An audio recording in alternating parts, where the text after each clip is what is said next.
વરસાદ પછી જૂનાગઢ મહાનગરપાલિકા એક્શન મોડમાં આવી ગઈ છે। મનપા કમિશનર સહિતના અધિકારીઓએ સરદાર ચોકથી મધુરમ સુધીના ચાલતા રસ્તા સમારકામના કામનું સ્થળ પર નિરીક્ષણ કર્યું છે। અત્યાર સુધીમાં શહેરના 14.5 કિલોમીટર રસ્તા પર વેટ મિક્સ પાથરીને વાહન વ્યવહાર માટે રસ્તો યોગ્ય બનાવવામાં આવ્યો છે। વાહન વ્યવહારમાં અવરોધ ન પડે તે માટે 120 વૃક્ષોનું કટિંગ કરવામાં આવ્યું છે। વળી પાણી નિકાલની વ્યવસ્થા માટે 35 મેનહોલ દુરસ્ત કરાયા છે।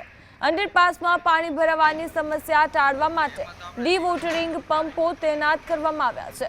ઝાંઝરડા, મધુરમ, સાબલપુર અને જીઆઈડીસી વિસ્તારોમાં કામગીરી વહેલી તકે પૂર્ણ કરવા તંત્રએ ભાર મૂક્યો છે। ભારે વરસાદ પછી જૂનાગઢ મહાનગરપાલિકા દ્વારા યુદ્ધના ધોરણે રસ્તાઓનું સમારકામ કરવામાં આવી રહ્યું છે।